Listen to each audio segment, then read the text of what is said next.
perlu kita tadabburi ayat demi ayat. Ada apa sebenarnya? Pesan ilahi apa yang ada pada surah yang mulia ini? Kenapa sampai begitu besar keutamaannya? Maka pasti ada sesuatu dengan surah ini. Kenapa? Ada apa? Ada pesan apa dari Allah Subhanahu wa Ta'ala pada surah ini? Kenapa kita dianjurkan untuk membacanya di setiap pekan sekali? Bismillahirrahmanirrahim. Assalamualaikum warahmatullahi wabarakatuh. Alhamdulillah. Wassalatu wassalamu ala rasulillah. Segala puji dan puja kehadirat Allah Subhanahu wa Ta'ala.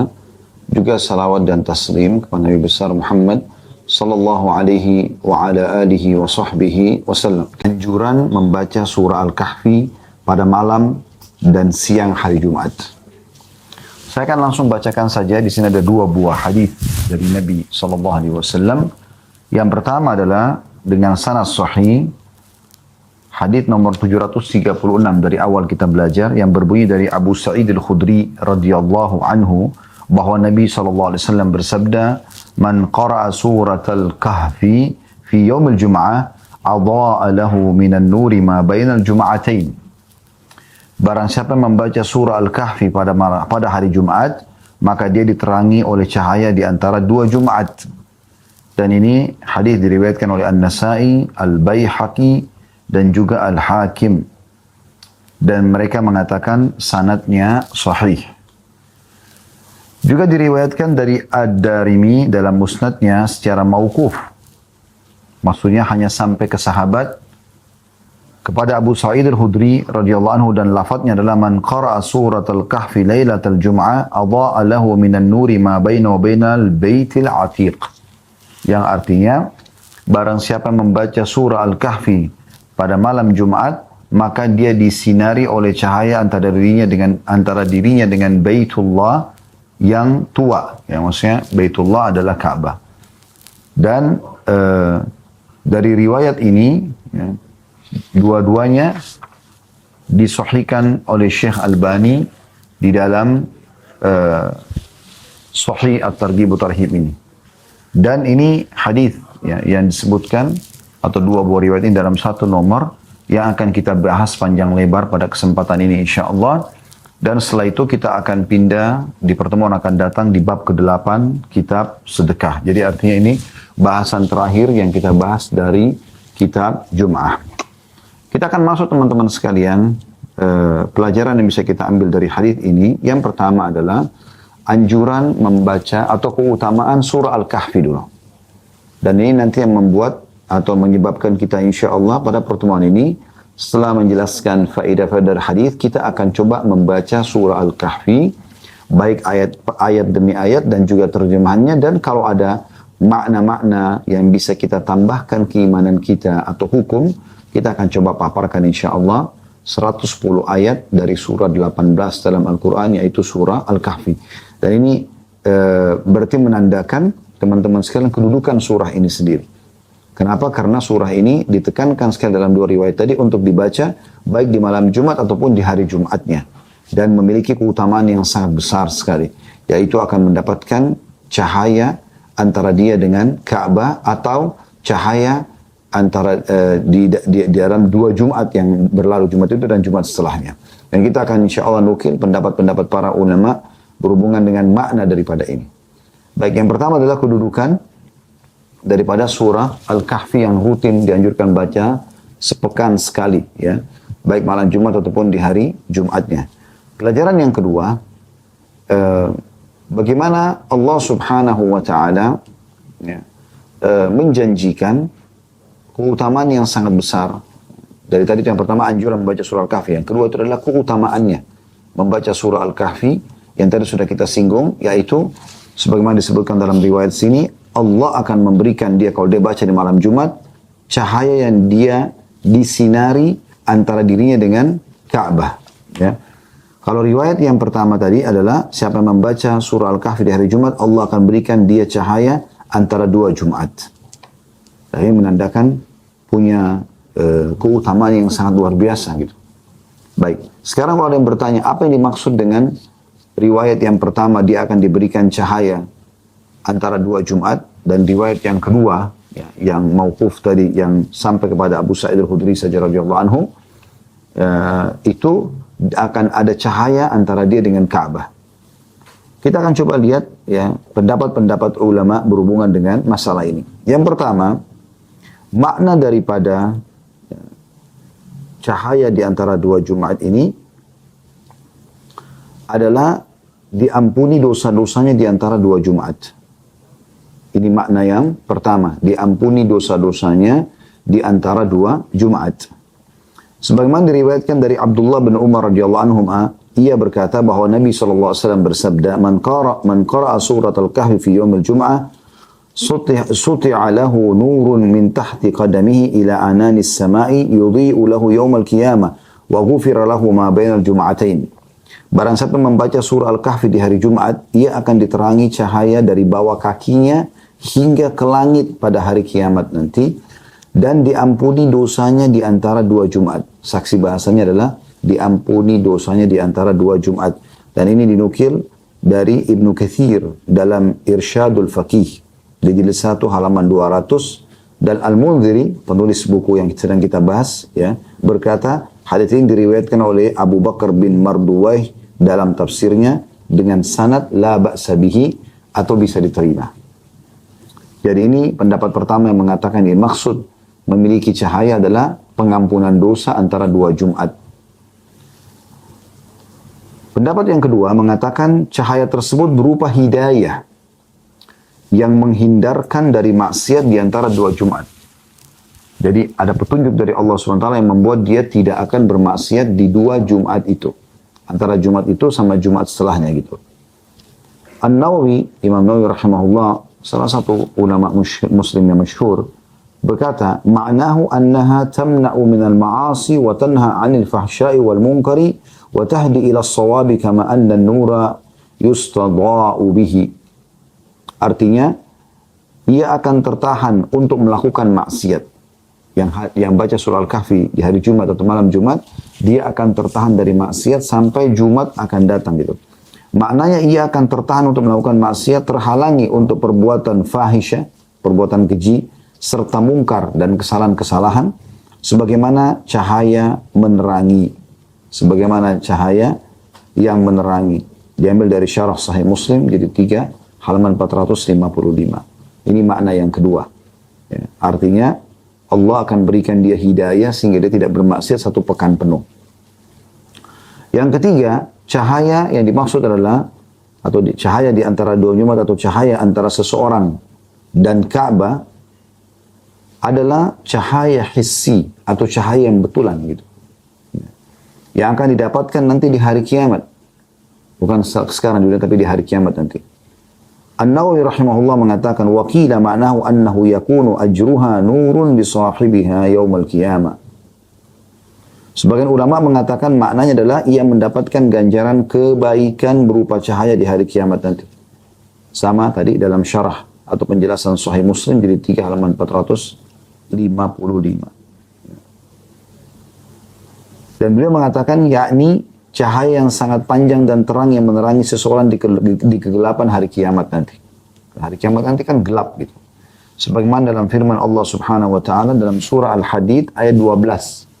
Dikuatkan pendapat ini dengan surah Al-Hadid ayat 12 yang bunyinya, A'udzu billahi minasyaitonir rajim, yauma taral mu'minina wal mu'minati yas'a nuruhum baina aydihim wa bi aymanihim. Pada hari kiamat itu engkau akan melihat orang-orang beriman laki-laki dan perempuan betapa cahaya mereka bersinar di depan dan di samping kanan mereka.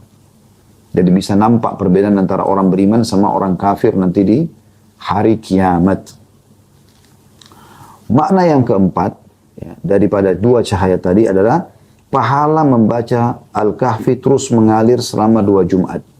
Walaupun dia cuma baca sekali malam Jumat saja atau hari Jumatnya, maka sampai Jumat akan datang, terus pahalanya bergulir seakan-akan dia baca setiap saat. Asy-Syaukani rahimahullah mengatakan, Ma'ni idha'atullahi lahu minan nuri ma bainal jum'ataini ay innahu la yazalu alaihi atharuha wa thawabuha fi jami'il usbu'.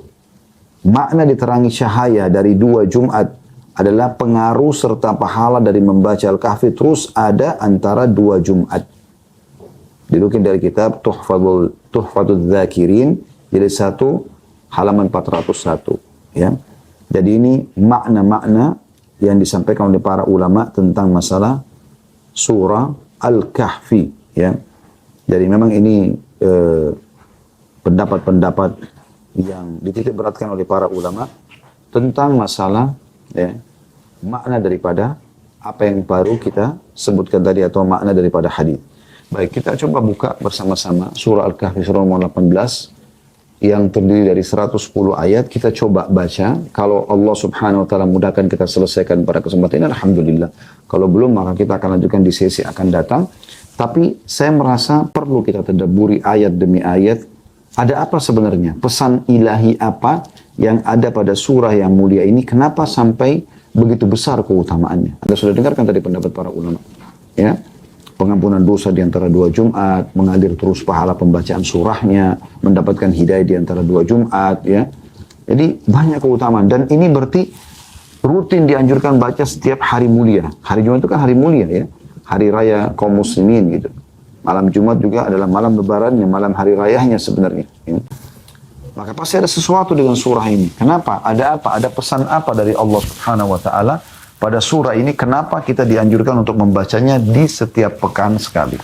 Baik, kita coba lihat pesan-pesan ilahi di dalam surah ini. Kita mulai dari ayat yang pertamanya. A'udzubillahi minasyaitonirrajim. Bismillahirrahmanirrahim. Tentu Al-Kahfi artinya gua ya.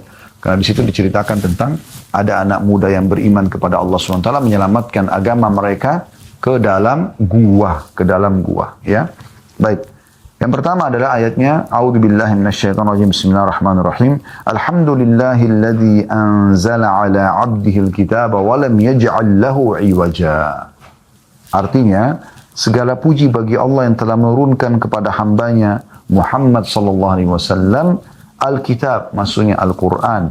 Dan D-nya besar kata ganti Allah, tidak mengadakan kebengkokan di dalamnya. Ayat ini saja kalau ada dalam surah Al-Kahfi sudah cukup sebenarnya. Bagaimana dengan masih ada 100 ayat setelahnya. Ya. Makna daripada ayat ini, segala puji bagi Allah, orang-orang beriman akan memuji Allah Subhanahu wa taala. Ya. Karena Allah telah menurunkan kepada hambanya Muhammad sallallahu alaihi wasallam Al-Quran. Berarti memang di ayat pertama menggambarkan tentang keutamaan kitab suci Al-Quran. Yang kita sayangkan banyak di antara muslimin lalai dari kitab ini. Mereka lalai dari kitab ini. Mereka malas membacanya. Mereka tidak coba mentadabburi ayat-ayatnya. Padahal Allah menekankan di sini kalau dia kitab khusus Allah turunkan kepada baginda Nabi Muhammad SAW yang di dalamnya tidak ada penyimpangan sedikit pun. Artinya semuanya 100% ya, otentik dan semuanya 100% itu bermanfaat. Tidak ada hal yang sia-sia di dalamnya.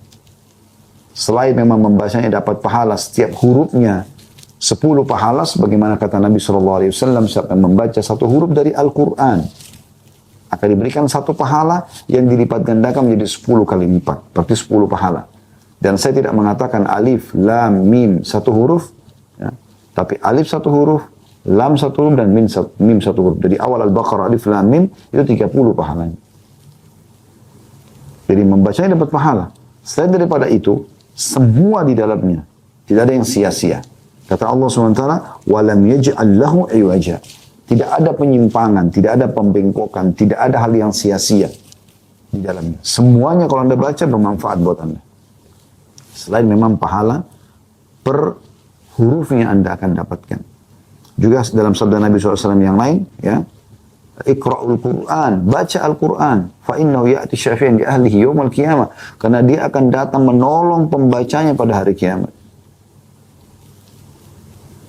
Al-Quran satu-satunya kitab yang kalau seandainya bisa membuat orang mati berbicara, ya, atau gunung-gunung juga akan hancur, itu Al-Quran. Al-Quran ini yang berpegang teguh padanya akan bahagia. Karena dia adalah kalamullah, perkataan sang pencipta Allah. Yang meninggalkannya akan rugi. Dan kalau kita ingin bicara masalah Al-Quran terlalu banyak. Cukuplah dia adalah perkataan Allah SWT, bukan tulisan seorang ya profesor atau seorang penulis yang bestseller, ini kalamullah, perkataan Allah SWT. Anda jadi tahu dan mengenal Tuhan Anda Allah, ya, keberadaannya, peraturan-peraturannya, janji-janji dan ancamannya. Lalu Allah jelaskan, Al-Quran itu isinya apa? Ayat 2-nya. قيما لينذر بأسا شديدا من لدنه ويبشر المؤمنين الذين يعملون الصالحات أن لهم أجرا حسنا. Sebagai bimbingan yang lurus, Al-Quran itu lurus, gak ada penyimpangan dalamnya, gak ada kerugian dalam membaca dan mempelajarinya. Sebagai bimbingan yang lurus untuk memperingatkan siksaan yang sangat pedih dari sisi Allah, maksudnya bagi para pembangkang kafir tidak mau mengakui Allah. Dan memberi berita gembira kepada orang-orang yang beriman, bahwasanya mereka akan diberikan rezeki di dunia, mereka juga akan diberikan keselamatan di akhirat. Dan menyampaikan berita gembira atau memberi berita gembira kepada orang beriman dan mengerjakan amal soleh, bahwa mereka akan mendapatkan pembalasan yang baik di dunia dan di akhirat. Lalu Allah pastikan pada saat nanti mereka diberikan balasan itu, selama mereka beriman, selama mereka beramal soleh dan mengikuti, dan itu tentu dengan mengikuti Al-Quran, maka mereka akan diberikan selamanya kebaikan di dunia dan kebaikan di akhirat. Allah sebutkan dalam ayat 3-nya, makithina fihi abada. Mereka kekal di dalamnya, dalam kebaikan-kebaikan itu. Nah, dijelaskan di ayat 2-nya, mereka akan mendapatkan kebaikan yang baik. Arah puncaknya adalah surga. Tapi semua kebaikan, kesehatan, kemakmuran, keturunan, pasangan, dan segala macam, di dunia dan di akhirat juga Allah berikan nikmat yang sempurna selama-lamanya. Kemudian ayat 4-nya Allah mengatakan وَيُنْذِرَ الَّذِينَ قَالُوا اتَّخَذَ اللَّهُ وَلَدًا. Dan juga Al-Quran datang secara khusus di antara peringatan yang di dalamnya adalah memberikan peringatan kepada orang yang berkata Allah mengambil seorang anak, orang-orang Nasrani. Jadi Al-Quran menitik beratkan tentang mereka, bagaimana mereka mengatakan Allah punya anak. Makanya Nabi SAW mengatakan dalam sebuah hadis yang sahih, tidak ada yang lebih sabar daripada Allah dari gangguan. Mereka mengatakan Allah punya anak. Padahal Allah mengatakan lam yalid wa lam yulad. Tidak beranak dan tidak diberanakkan. Ya. Dan ini sudah sering diingatkan agar jangan sampai ikut-ikutan dengan acara-acara saudara-saudara kita ini, semoga mereka diberikan hidayah karena mereka meyakini Allah punya anak. Dan surah Al-Kahfi setiap pekan kita disuruh baca masalah itu. Dan ini sudah cukup teman-teman sekalian memberikan jawaban kepada kita kemarin. Jangan ikut-ikutan mengucapkan Natal, jangan ikut-ikutan mengucapkan Tahun Baru. Tapi subhanallah banyak orang tidak menganggap tidak masalah. Tidak masalah. Tidak masalah dari mana? Kita toleransinya. Kita tetap boleh bersahabat, kita silaturahim dengan keluarga yang non-muslim, kita bakti sama orang tua kita, tapi jangan dukung masalah ibadahnya. Kalau dalam ibadah Allah mengatakan dalam surah Al-Kafirun, lakum dinukum waliyadin. Kalian punya agama, kami juga punya agama. Kami punya ritual, kalian juga punya ritual. Tidak usah campur aduk. Itu bukan toleransi namanya. Gitu kan? Itu bukan toleransi namanya. Baik, kita masuk ayat 5-nya. Allah mengatakan, ma lahum bihi min ilmi wala li abaihim kaburat kalimatan takhruju min afwahim iyaquluna illa kadhiba. Mereka sekali-kali tidak mempunyai pengetahuan tentang hal itu. Dari mana buktinya kalau Allah punya anak? Nabi Isa anak Tuhan. Dari mana ini? Begitu pula nenek moyang mereka. Alangkah buruklah kata-kata yang keluar dari mulut mereka. Mereka tidak mengatakan sesuatu kecuali dusta. Allah yang mendustakan keyakinan tersebut. Bukan kita orang Islam. Jadi kalau Anda mengatakan selamat, seakan-akan Anda mengatakan selamat atas keyakinan Anda. Kalau Allah punya anak. Dan itu tidak boleh. Tidak dibolehkan dalam Islam. Ya. Sekali lagi kita tetap silaturahim dengan kerabat kita. Kita tetap ya bakti sama orang tua kita yang non-muslim. Tapi kita bantu orang susah di antara mereka. Semua kita bisa lakukan. Bertetangga, partner bisnis. Tapi jangan dukung ibadahnya. Kalau sudah bicara masalah ritualnya ini nggak boleh. Ya. Dan harus difahami masalah ini. Tidak boleh selalu dipaksakan dan dikatakan tidak masalah, tidak masalah, tidak masalah. Ini toleransi. Bahkan yang dikatakan tidak mengucapkan berarti dia ya tidak bertoleransi. Ini keliru. Dari mana pemahaman dia? Apalagi banyak orang-orang yang jahil terhadap ilmu agama lalu berbicara dalam masalah ini. Ya, seakan-akan berbicara ini adalah pembelaan dan dia seperti seorang alim. Padahal ilmunya sama sekali tidak ada. Allahul Musta'an. Ya. Ini kata Allah SWT dari 1400 tahun yang lalu. Pernyataan bahwasanya Allah punya anak, perkataan atau pernyataan dusta. Ayat 6-nya, Allah subhanahu wa ta'ala mengingatkan Nabi Muhammad SAW agar jangan bersedih kalau ada yang menolak dakwah Islam. Sampaikan saja, selebihnya jangan membebani hidupmu gitu kan. Karena sebenarnya tidak ada kewajiban kita untuk memaksa orang mendapatkan hidayah. Hidayah di tangan Allah subhanahu wa ta'ala. Tugas kita hanya menyampaikan saja. Allah menyebutkan di ayat 6-nya. Ya, ini peringatan ayat 6 dari surah Al-Kahfi yang kita dianjurkan baca setiap pekan. فَلَعَلَّكَ بَاخِعٌ نَفْسَكَ عَلَىٰ آثَارِهِمْ إِلَّمْ يُؤْمِنُوا بِهَذَا الْحَدِيثِ أَسَفًا. Maka apakah barangkali kamu akan membunuh dirimu karena bersedih setelah mereka berpaling sekiranya mereka tidak beriman kepada keterangan itu Al-Quran. Apakah hai Muhammad setelah engkau sampaikan Al-Quran lalu mereka menolak, lalu kau merasa sedih berlebihan, akhirnya kau seakan-akan ingin membunuh dirimu untuk itu? Maka Allah mengatakan di ayat 7-nya, Inna ja'alna ma'alal ardi zinatan laha linabluwahum ayyuhum ahsanu amala. Sungguhnya kami telah menjadikan apa yang ada di bumi sebagai perhiasan baginya, agar kami menguji mereka siapakah di antara mereka yang terbaik amalannya. Artinya kami sudah berikan bukti-bukti kebesaran kami di muka bumi ini, dan banyak sekali yang bisa dilihat, ya, pepohonan, ya, lautan dan segala macam, banyak sekali yang bisa dilihat, dan itu sebenarnya sudah cukup untuk membuat benar, ya, yang digambarkan dalam Al-Quran tentang kebesaran Allah Subhanahu Wa Taala. Yang berarti juga isi Al-Quran benar. Karena ini dalam Al-Quran kita sedang baca. Ayat 8-nya, wa inna laja'iluna ma'alaiha sa'idan jurza. Dan sungguhnya kami benar-benar akan menjadikan pula apa yang di atasnya menjadi tanah rata lagi tandus. Maksudnya pada hari kiamat nanti. Kami akan jadikan semua tidak ada apa-apa lagi. Tidak ada gunung-gunung, tidak ada tanaman, tidak ada lautan. Nanti mahsyar itu, ya, tanah berpasir yang warna putih. Ya, itu semua manusia akan dikumpulkan di situ. Ini Allah subhanahu wa ta'ala memastikan. Jadi Al-Quran yang turun ini dari ayat 1 sampai ayat 8 tadi menggambarkan kepada kita kalau dia memberikan berita gembira kepada orang beriman, nanti akan kita lihat di akhir-akhir ayat surah ini juga Allah pastikan orang beriman akan masuk ke dalam surga. Allah pastikan orang yang kafir akan masuk ke neraka, gitu kan. Al-Quran datang memberikan berita gembira kepada orang beriman dan beramal saleh, dan juga ancaman yang berat bagi orang-orang yang kufur. Nah, di antara orang yang kufur dalam surah Al-Kahfi adalah orang-orang yang mengakui Allah punya anak. Baik, mulai ayat 9, Allah subhanahu wa ta'ala masuk menjelaskan tentang Ashabul Kahfi. Dan dari sinilah sebab disebutkannya surah ini.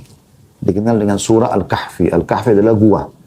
Ceritanya tentang ada beberapa orang anak muda, ya, 7 orang anak muda, ya, mereka mau menyelamatkan diri mereka dari raja zalim pada saat itu yang memaksa mereka untuk meninggalkan beriman kepada Allah, dan mereka tidak menemukan tempat yang paling aman untuk mereka dibandingkan gua. Maka Allah pun membuat mereka tidur di dalam gua itu selama 309 tahun. Ya. Dan ini pelajaran yang luar biasa. Bagaimana sesuatu yang mustahil di akal manusia, ada orang bisa tidur 309 tahun itu tanpa bangun. Nanti Allah bangunkan mereka setelah 309 tahun.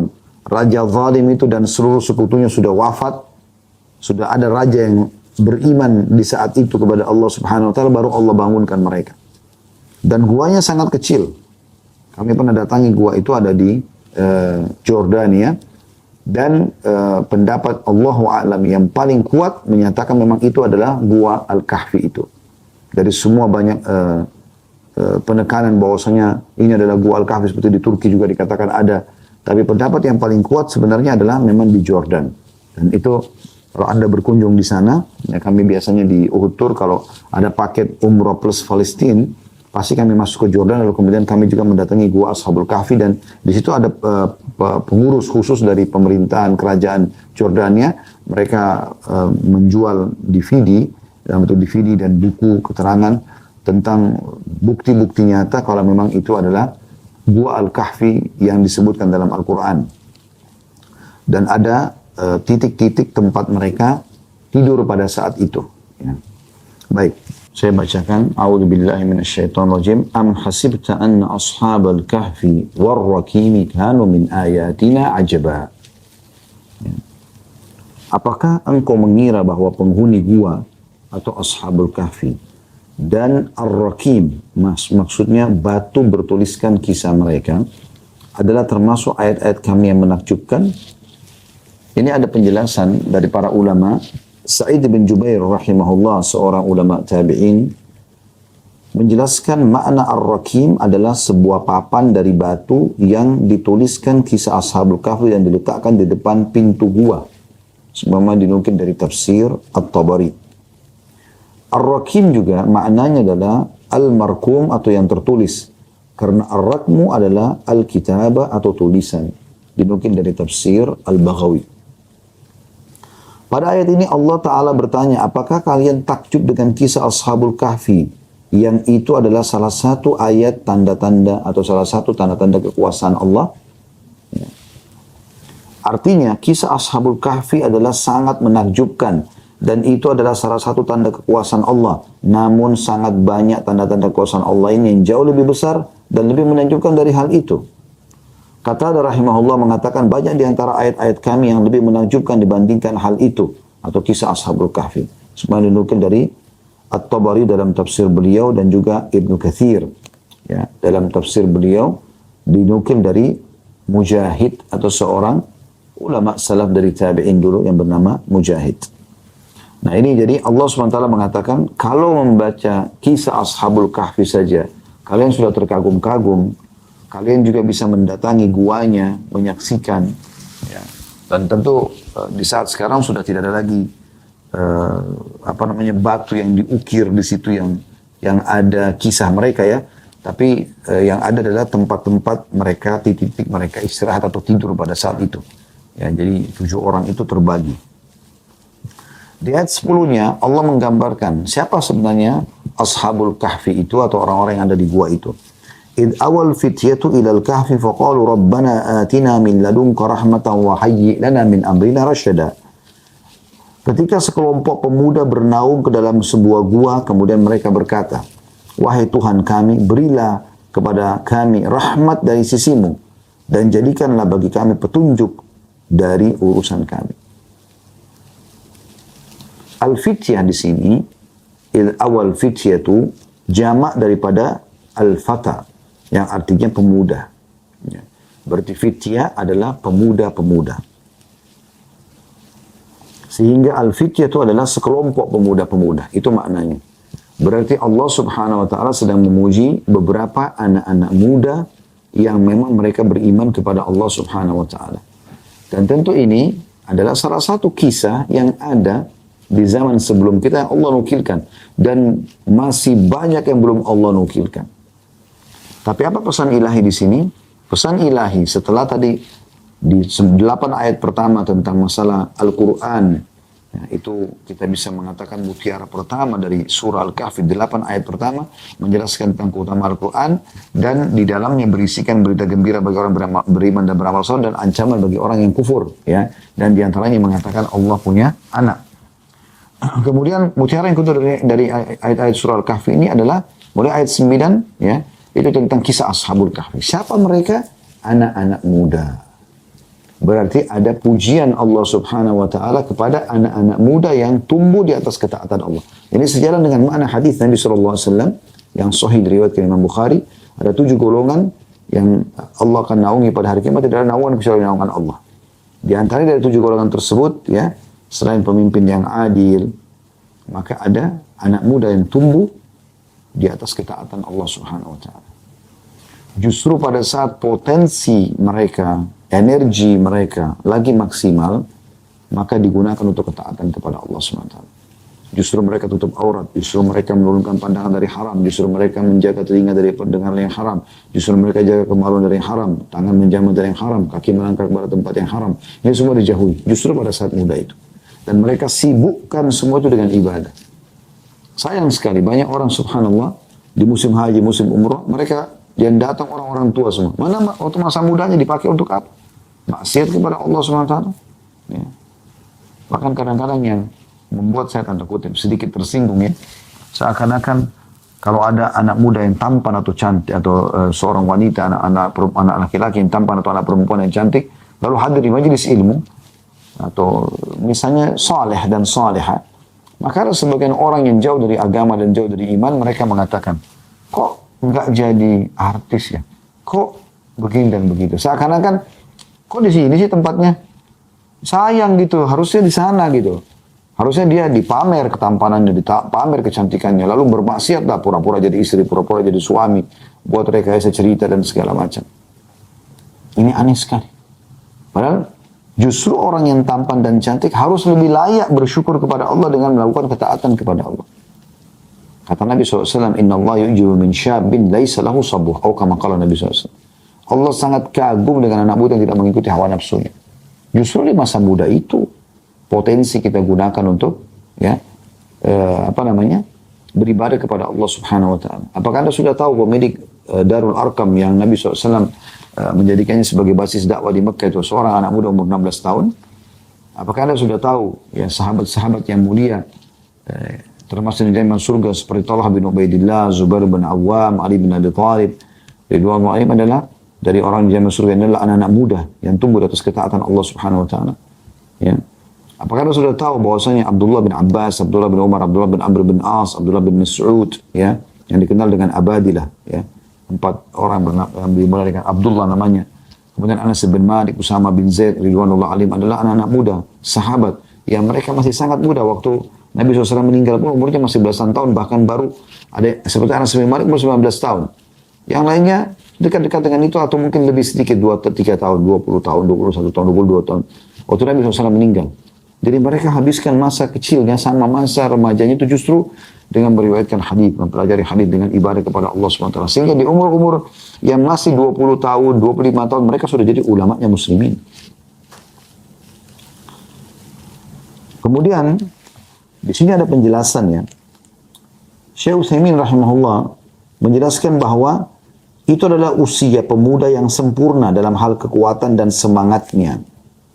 Maksudnya, fityah ini, istilah fityah adalah justru puncak-puncaknya anak muda itu lagi banyak yang menyimpang. Dan mereka kebanyakan menggunakan potensi mereka itu justru kepada kemaksiatan. Ya. Al-fityah adalah jamak yang menunjukkan sedikit. Walaupun dia jamak tapi jumlahnya tidak banyak gitu. Memberi faedah bahwasanya pemuda itu kurang dari 10. Sebagaimana dinukil oleh Sa'di dalam tafsir beliau di tafsir As-Sa'di di ayat ke-13. Dan para pemuda tersebut berlindung ke dalam gua diceritakan dalam ayat ini karena ingin selamat dari fitnah kaumnya, raja dan masyarakat pada saat itu yang mereka kufur kepada Allah. Oleh karena itu mereka, anak-anak muda ini berdoa dalam ayat ini diceritakan, Ya Allah berikanlah kami rahmat dari sisimu. Ya. Yang dengannya kami kokoh di atas hak ini. Jadi jangan sampai kami goyah. Karena mereka kalau ketangkap mereka akan disiksa. Kecuali mereka menyatakan kufur kepada Allah. Dan mudah-mudahan kami semua, ya, atau mudahkanlah kepada kami semua hal yang menyampaikan pada petunjuk. Perbaikilah urusan din dan agama kami, atau urusan agama kami. Dan urusan dunia kami. Gitu kan? Jadi di sini kita ambil pelajaran juga teman-teman sekalian, bukan hanya potensi dan energi yang kita luangkan untuk ibadah, tapi jangan luput selalu kita merendah di hadapan Allah Subhanahu wa taala, kita berdoa agar apa yang sudah kita kerjakan diterima olehnya. Itu tidak kalah penting. Ya. Itu tidak kalah penting. Bahkan itu sesuatu yang sangat penting. Anda pernah dengar nggak kisah Nabi Ibrahim alaihissalam dan Nabi Ismail alaihissalam?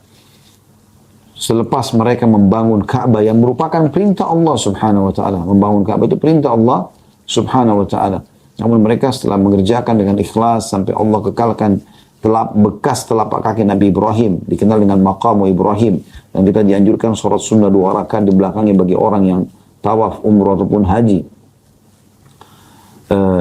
Itu mereka setelah membangun mereka mengatakan Rabbana taqabbal minna innaka antas samiul alim. Wahai Tuhan kami, terimalah ini dari kami. Sungguhnya kau maha mendengar dan maha mengetahui. Ya.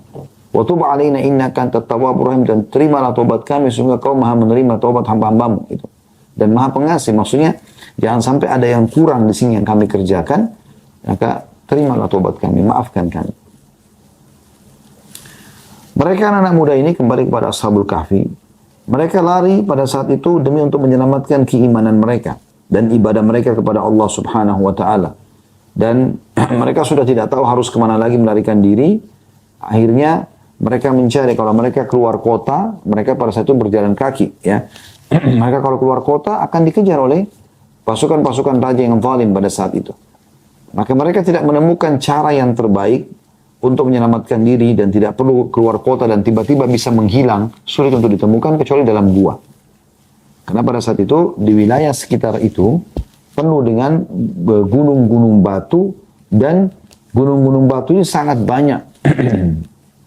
Serta tidak ada di benak manusia pada saat itu, di zaman itu untuk tinggal dalam gua. Tidak ada sama sekali. Allah Subhanahu wa taala memberikan petunjuk kepada mereka ya sebagai rahmat dari Allah ya, untuk ya menyelamatkan mereka. Makanya pada saat mereka terfikir untuk ke gua, mereka tidak sampai letih untuk mencari gua. Tiba-tiba saja mereka terarahkan ke satu gunung ya. Dan cukup tinggi. Sekarang pun kalau Anda ke sana itu dari jalan utama yang ada di Amman, ibu kota Jordania, itu gunung Ashabul Kahfi itu cukup tinggi. Kita kalau mau datang ke sana itu kita harus mutar jauh ya sampai naik ke atas gitu. Walaupun sudah ada jalan di sana, ada masjid segala macam, tapi maksud saya memang di zaman itu tuh sangat jauh dari pemukiman, tapi masih dalam wilayah sekitar situ. Jadi kalau mereka melarikan diri dengan jalan kaki, dengan lari, maka tetap akan ketangkap oleh Raja Zalim tersebut. Maka mereka lari ke gua, dan itu petunjuk dari Allah SWT. Makanya pada saat mereka masuk, mereka ucapkan doa ini. Ya. Dan berikanlah kami petunjuk. Artinya, mudah-mudahan apa yang kami lakukan sampai ke sini adalah petunjuk darimu ya Allah. Dan itu juga dinukil dari statement mirip seperti yang disampaikan oleh As-Sa'di dalam tafsir beliau. Dan para pemuda ini mengharapkan dari Allah SWT pada saat masuk ke dalam gua tersebut, agar mereka bisa dikokohkan imannya, tidak tergoyahkan. Karena nanti kan mereka dalam gua, tidak bisa keluar-keluar. Dari mana makanannya, dari mana minumannya. Mereka harus keluar interaksi. Maka butuh ini, bagaimana ya Allah, berikan kami rahmat-Mu, gitu kan. Keajaiban supaya kami tidak perlu keluar pun, kami bisa mendapatkan apa yang kami inginkan gitu. Dan dengan itu juga, jadikan ini sebagai petunjuk buat kami. Artinya petunjuk atas ya ini adalah betul-betul penyelamatan dari sisimu gitu. Ibnul Qayyim al-Jauziyah rahimahullah menjelaskan bahwa ar-rusyd di sini ya, dalam potongan ayat tadi ya, di akhir ayat itu atau petunjuk adalah maksudnya beliau mengatakan berilmu dalam hal mengetahui yang bermanfaat dan beramal dengan ilmu tersebut. Semua menunjukkan dari Ighathatul Lahfan jilid 2 halaman 168. Artinya kami di sini mendapatkan petunjuk benar gua ini adalah petunjuk darimu, dan juga tetap di sini kami bisa beribadah kepadamu.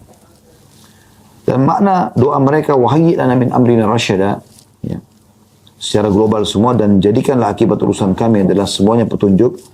Sebagaimana dalam salah satu doa yang diajarkan Nabi SAW kepada Aisyah radhiyallahu anha, sebuah doa yang padat mencakup semua kebaikan.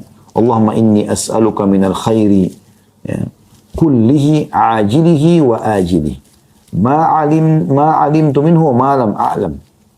Ya Allah, aku minta semua kebaikan ya. Apakah kebaikan itu segera, yang terdekat ya, yang disegerakan, ataupun yang masih jauh, apa yang aku ketahui dan aku tidak ketahui. Wa'udzu bika minasyarri kullihi ajilihi wa ajili ma alimtu minhu wa ma lam a'lam. Dan aku berlindung kepadamu dari semua keburukan, apapun sifatnya itu, baik itu yang sudah dekat ataupun yang masih jauh, ya, yang aku ketahui dan aku tidak ketahui. Wa as'alukal jannata wa ma qarraba ilaiha min qaulin aw amal.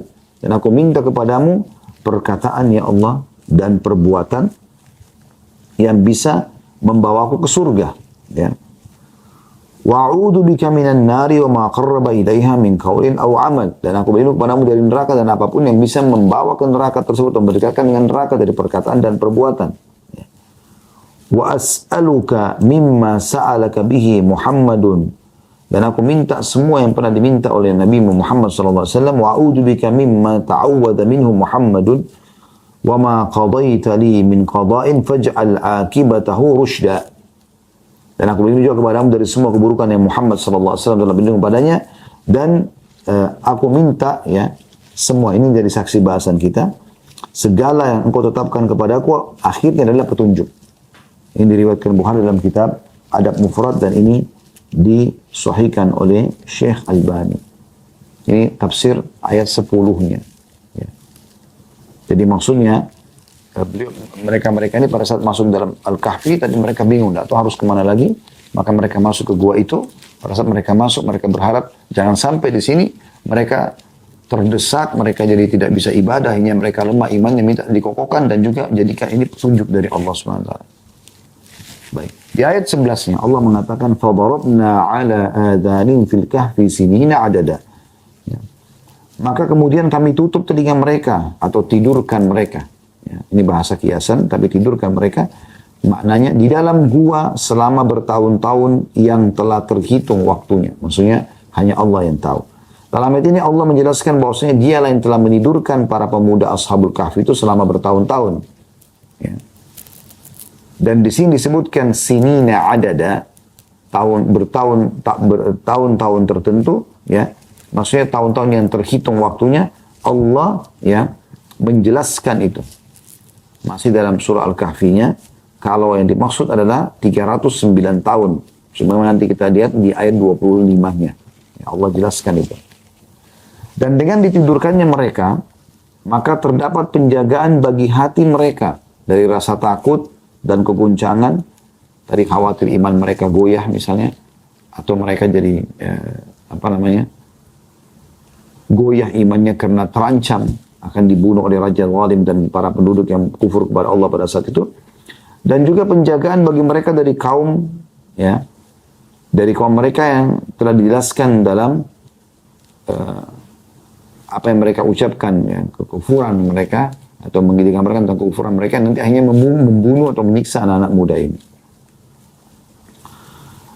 Dan perkataan Allah SWT, فَضَرَبْنَا عَلَىٰ آذَانِهِمْ, dan kami tutup telinga mereka, menunjukkan bahwa tidur mereka adalah tidur yang sangat nyenyak, sehingga tidak bisa mendengar segala hal di sekitar mereka. Semua disebutkan oleh Ibnu Utsaimin dalam tafsir surah Al-Kahfi. Maksudnya adalah Allah betul-betul tidurkan mereka, ya, yang apapun terjadi, goncangan apapun, teriakan apapun tidak akan membuat mereka bangun. Tapi mereka tidur, bukan mati. Dan ini biasanya begitu, ada orang kalau kena nyenyaknya tidurnya sampai dia sudah tidak bisa lagi mendengar apa-apa gitu, ya. Kemudian ayat 12-nya Allah mengatakan summa ba'atsnahum lina'lama ayyul hizbaini ahsa lima labithu amada. Kemudian kami bangkitkan mereka agar kami mengetahui siapa di antara dua kelompok yang lebih tepat dalam menghitung berapa lama tinggalnya mereka dalam gua. Para ulama berbeda pendapat tentang siapa dua kelompok yang disebutkan dalam ayat ini. Karena Allah memang membangkitkan mereka untuk dua kelompok ini saling menerka kira-kira berapa lama Ashabul Kahfi ini tidur dalam gua. Namun pendapat yang paling rajih, yang paling kuat adalah bahwa dua kelompok tersebut dalam ayat ini adalah semuanya dari Ashabul Kahfi. Maksudnya dari 7 orang itu mereka terbagi menjadi dua kelompok gitu. Ya. Karena disebutkan di dalam ayat wa kadzalika ba'atsnahum liyatasaalu bainahum qala qailun minhum kam labithtum qalu labithna yawman wa ba'da yawm qalu rabbukum a'lam bima labithtum. Dan demikianlah kami bangkitkan mereka sehingga mereka saling bertanya satu sama yang lain dari Ashabul Kahfi dalam gua itu. Salah seorang dari mereka berkata, berapa lama kalian tinggal di sini? Mereka berkata, kami tinggal sehari atau sebagian hari. Ada yang berkata, Rob kalian lebih tahu berapa lama kalian tinggal di sini. Di ayat 19-nya. Ya. Tentu kita belum sampai ke situ ya. Tapi ini jawaban terhadap tafsir daripada ayat yang sedang kita bahas ini. Karena kita sedang membahas ayat 12 sekarang. Ya. Jadi yang dimaksud di sini yang paling tepat pendapatnya adalah, dan agar dua kelompok itu mengetahui tentang jumlah mereka, berapa lama mereka tinggal di gua, ya, agar mereka bisa mempelajari tentang keajaiban dan kemahakuasaan Allah SWT adalah dari Ashabul Kahfi itu sendiri. Pihak yang berkata, Rabb kalianlah yang paling tahu berapa lama kalian tinggal adalah pihak yang paling tepat dalam menentukan berapa lama mereka tinggal. Artinya masa tinggal mereka sangat lama. Ya. Sebagaimana disebutkan dari kitab Adwa'ul Bayan, ya, punyanya Syekh Shinqiti dalam tafsir beliau Adwa'ul Bayan, beliau menjelaskan masalah itu. Jadi pada saat dua kelompok itu, yang satu mengatakan sekian tahun, ya, sekian waktu, yang satu mengatakan enggak, Allah lebih tahu. Dan ini yang lebih tepat dari dua kelompok itu. Dan dalam ayat ini mungkin saja timbul sebuah permasalahan apakah Allah Azza wa Jalla telah mengetahui setelah kejadian, ya, karena ayat itu disebutkan bahwa Allah bangkitkan mereka agar Allah mengetahui. Ya. Syekh Utsaimin rahimahullah menjelaskan makna lina'lama atau agar kami mengetahui, bahwa mengetahui dalam ayat ini maknanya adalah pertama ilmu yang terkait dengan melihat atau menyaksikan. Telah dimaklumi bahwa ilmu tentang sesuatu yang akan terjadi berbeda dengan ilmu terhadap sesuatu yang telah terjadi. Karena ilmu Allah terhadap sesuatu sebelum terjadinya dan adalah ilmu bahwa sesuatu itu akan terjadi. Sedangkan setelah terjadinya itu adalah ilmu bahwa itu terjadi pada saat Allah melihat dan menyaksikan perbuatan hambanya. Artinya di sini bukan makna lina'lam agar kami mengetahui berarti Allah belum tahu, bukan. Tapi maksudnya agar apa yang sudah kami tentukan itu, ya, akan terbukti. Akan tersaksikan, mereka akan lakukan apa yang sudah Allah takdirkan itu. Seperti firman Allah Subhanahu wa taala, "Wala nabluwannakum hatta na'lamal mujahidina minkum was-sabirin." Dalam surah Muhammad ayat 31, dan sungguh kami akan menguji kalian hingga kami mengetahui siapa di antara kalian yang benar-benar berjihad dan bersabar. Di sini bukan maknanya Allah tidak mengetahui. Allah sudah tahu siapa yang paling tulus di antara hamba-hambanya. Tapi Allah mau itu terlihat, terrealisasi, ya, di dalam kehidupan mereka apa yang sudah Allah takdirkan. Kemudian di ayat 13-nya Allah SWT mengatakan, "Nahnu naqussu 'alaika naba'ahum bil haqq. Innahum fityatun amanu bi rabbihim wa zidnahum huda." Dan kami menceritakan kepadamu, hai Muhammad dan umatmu, kisah mereka secara hak, benar ini terjadi. Sesungguhnya mereka adalah sekelompok pemuda yang beriman kepada Rabb mereka, kemudian kami tambahkan kepada mereka petunjuk. Dari ayat ini ada 3 pelajaran penting. Yang pertama, Ashabul Kahfi, kisah Ashabul Kahfi ini juga kisah-kisah dalam Al-Quran adalah kisah yang benar. Tidak ada keraguan dalamnya. Benar. Apakah ditemukan guanya atau tidak, jelas ini kisah betul terjadi. Dan Allah memberitahukan kepada kita tentang kisah mereka. Yang kedua, keimanan seseorang bisa bertambah dengan adanya petunjuk dari Allah. Para pemuda Ashabul Kahfi tersebut telah mendapat asal petunjuk dari Allah, dan Allah tambah lagi petunjuk bagi mereka. Maksudnya supaya mereka konsisten. Kan awal petunjuk itu misalnya kita mau beribadah, kita mau menuntut ilmu.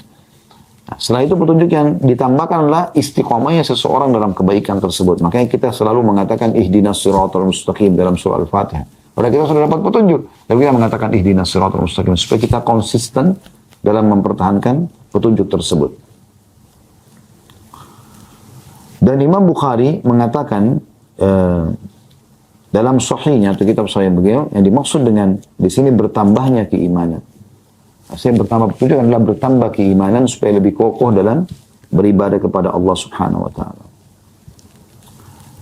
Dan itu Allah memang sebutkan dalam surah Taubah ayat 124 tentang iman bertambah. Fa ammal ladzina amanu fazadathum imana. Potongan ayat, ya. Dan orang beriman pasti akan bertambah keimanannya. Dan memang keyakinan Ahlussunnah wal Jamaah, iman itu bertambah dengan ketaatan, berkurang dengan kemaksiatan. Jadi yang dimaksud dengan bertambahnya petunjuk atau kami tambahkan petunjuk sini adalah kami tambahkan keimanan yang pokok dalam hati mereka sehingga mereka bisa istiqamah. Dan yang ketiga adalah balasan dari perbuatan kebaikan adalah kebaikan setelahnya. Barang siapa yang mengamalkan ilmu yang diketahuinya, Allah akan menambahkan kepadanya ilmu yang sebelumnya tidak ia ketahui. Sebagaimana Ashabul Kahfi ini, ya, ada keimanan dan ia berasal dari keimanan mereka, ya. Maka Allah tambahkan hidayah untuknya atau untuk mereka, gitu. Di ayat 14-nya Allah masih gambarkan keadaan mereka dalam gua, wa rabatna ala qulubihim idh qamu faqalu rabbuna rabbus samawati wal ardi lan nad'uwa min dunihi ilaha laqad qulna idzan syatata. Dan kami kuatkan hati mereka saat mereka berdiri dan berkata, Rabb kami adalah Tuhan penguasa langit dan bumi. Kami tidak akan pernah berdoa atau beribadah kepada sesembahan selainnya. Jika sampai kami mengetahui hal itu, ya, sungguh kami telah mengucapkan ucapan yang jauh atau menyimpang dari kebenaran.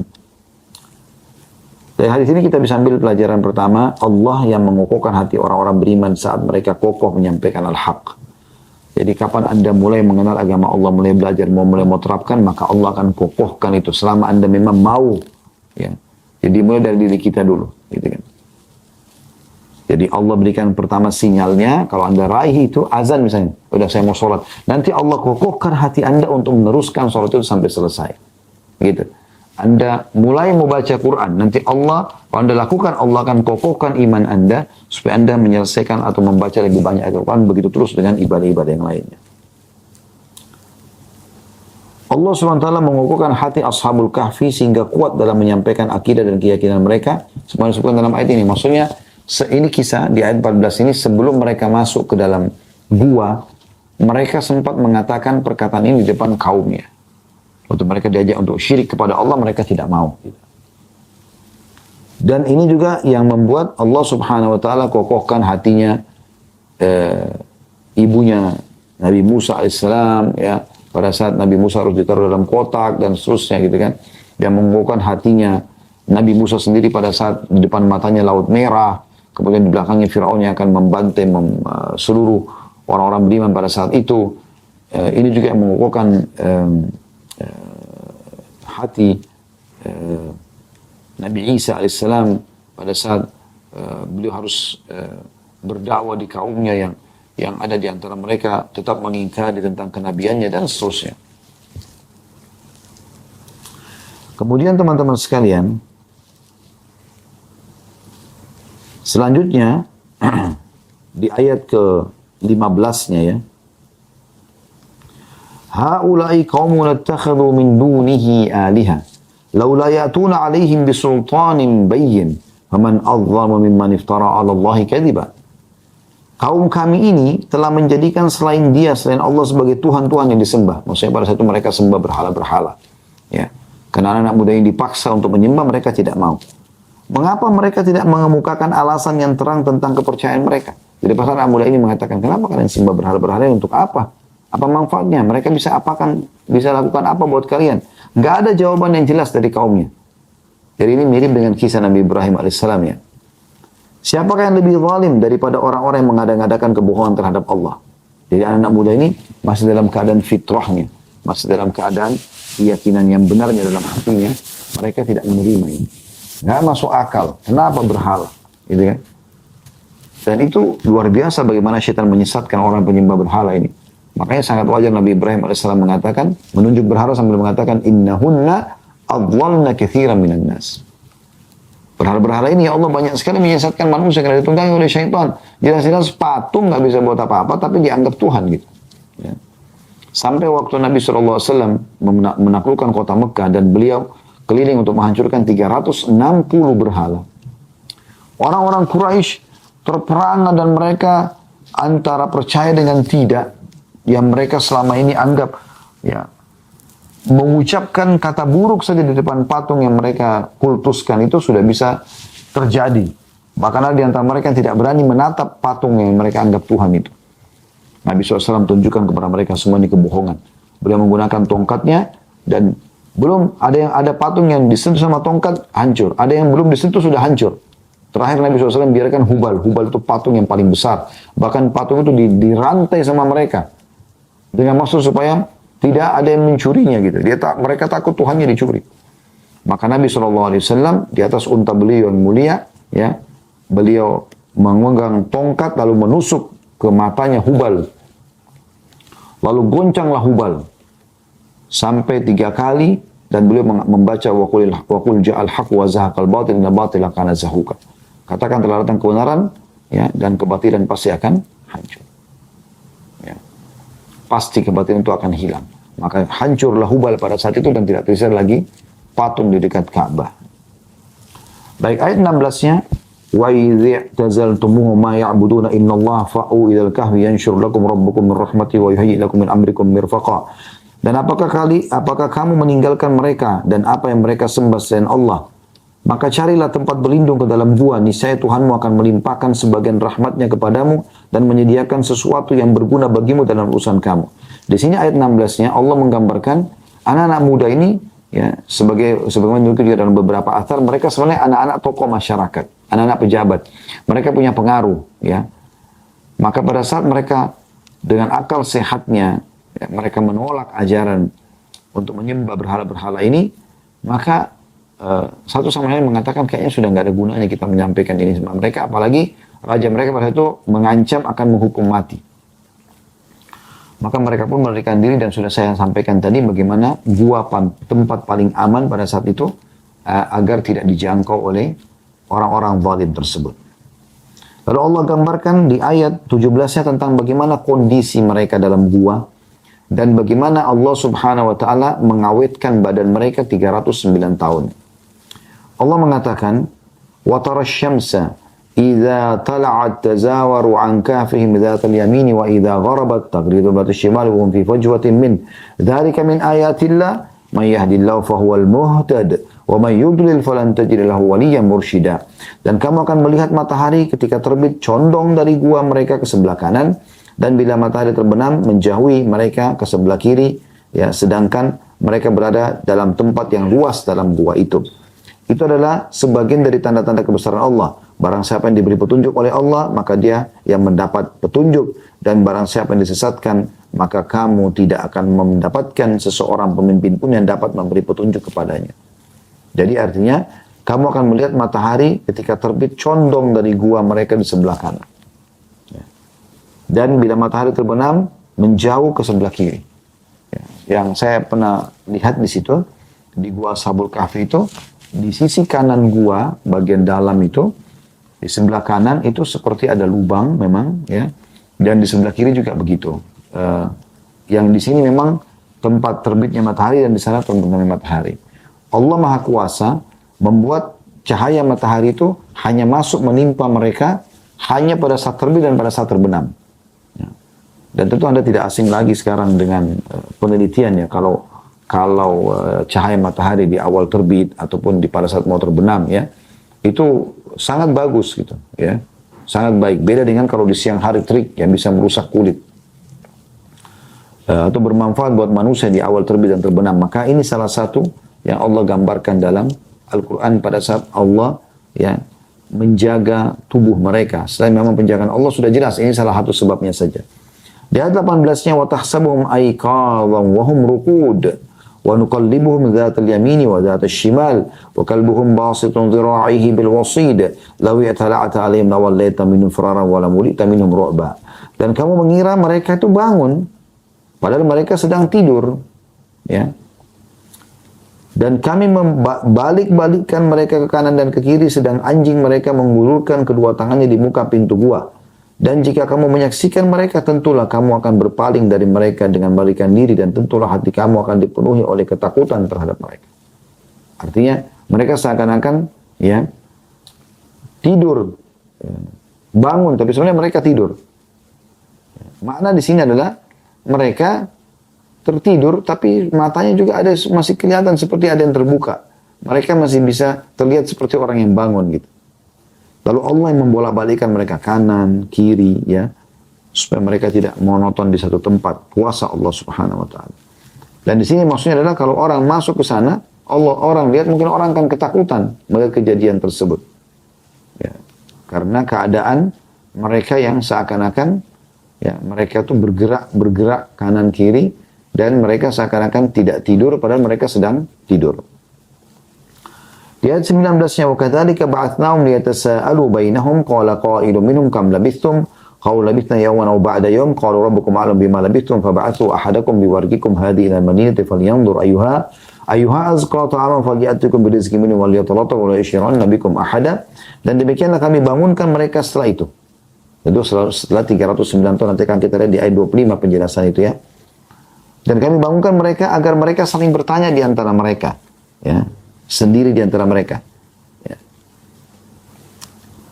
Salah satu berkata, sudah berapa lama kita berada di sini? Mereka yang lain menjawab, kita berada di sini sehari atau setengah hari saja. Ya. Yang lain berkata, Tuhan kamu lebih tahu berapa lama kamu sedang berada di sini. Caranya, ya, suruhlah salah seorang di antara kamu pergi ke kota untuk membawa uang perak ini, dan hendaklah dia lihat mana makanan yang lebih baik. Hendaklah dia membawa makanan itu untukmu, dan hendaklah ia berlaku lemah lembut, dan jangan sekali-kali menceritakan keadaanmu pada seseorang. Maksudnya, pada saat mereka bangun, mereka ini berbeda pendapat. Berapa lama nih kita di sini nih? Kok kayak ada yang merasa cuma setengah hari, ada yang mengatakan sehari, ada juga yang mengatakan kayaknya nggak mungkin. Kok kayak berbeda gitu, berbeda kondisi, keadaan seperti ada sesuatu yang lain. Lalu dia tidak mau menerka, kelompok yang kedua lalu mengatakan, sepertinya Allah lebih tahu. Ya. Jadi mereka tidak mau menerka gitu. Dan ini sudah kita sebutkan tadi, ini kelompok yang benar dari dua itu yang Allah sebutkan ya. Lalu mereka pada saat itu Allah munculkan rasa lapar dalam hati mereka. Karena Allah ingin memang mereka nampak di tengah-tengah kaum mereka. Yang tadinya kaum yang kufur. Setelah 309 tahun ini sudah berubah. Rajanya sudah raja yang beriman kepada Allah. Masyarakat juga sudah beriman kepada Allah. Maka mereka masih punya uang perak yang mereka simpan di kantong mereka. Dan Allah juga abadikan itu. Maka ada satu orang di antara mereka keluar. Menuju ke pasar. Dengan tujuan mau membeli makanan. Ya. Yang saya pernah temukan ada sebuah athar yang menjelaskan. Pada saat memang kisah Ashabul Kahfi ini dinukil dengan hikmah Allah SWT dari mulut ke mulut sudah ratusan tahun gitu. Ada anak muda dulu soleh, mereka mendirikan diri tapi tidak tahu di mana gitu kan.